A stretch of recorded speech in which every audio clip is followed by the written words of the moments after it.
Ho fanombohana ny fankalazana ny herinandro ny francophonie eto amintsika dia nidina tany amin'ny fokontany Ambobary ny filoham-pirenena Hery Ratsonary Mahampianina.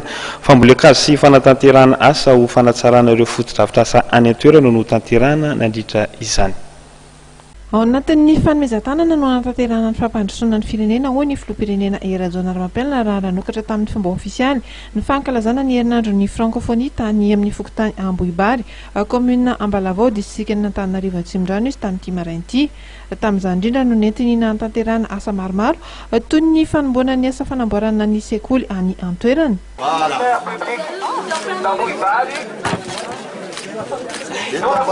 Teo ihany koa ny fambolena zanak'hazo fihinam-boa maromaro sy kafe arabika.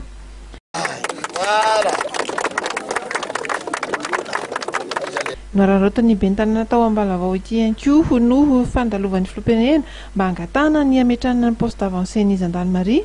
Avy hatrany ihany koa moa dia namaly izany ny filo tamin'ny fandalovany teto an-toerana. Mandroso amin'ny fampandrosoana isika ary eo anatin'ny fifanomezan-tanana no anaovantsika izany. Zany no ivizana ifoana no resaka fihavanam-pirenena. Tsy maintsy mandroso amin'izay isika ary ny fihavanam-pirenena voalohany dia eo aminareo tahaka izao nanomboana azy.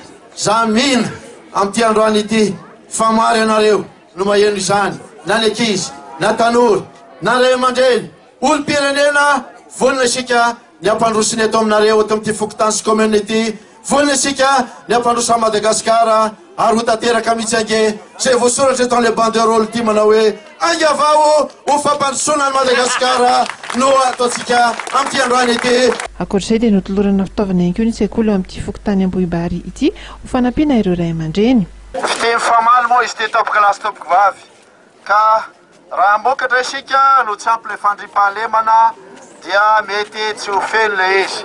Nangataka ny amin'ny tana le poste avancé Andrematomera teria pitateria androanya dia tonga dia omenay ny ilaina rehetra amin'ny tana zato kilasy topokavy. Afaka herintaona sy valo volana moa dia andray ny fivoriam-bin'ny francophonie Madagasikara. Loha hevitra horesahana mandritra izany ny hoe tanora, teknôlôjia ary fampandrosoana maharitra. Izay no anisan'ny nanatanterahana ireto karazana hetsika ireto.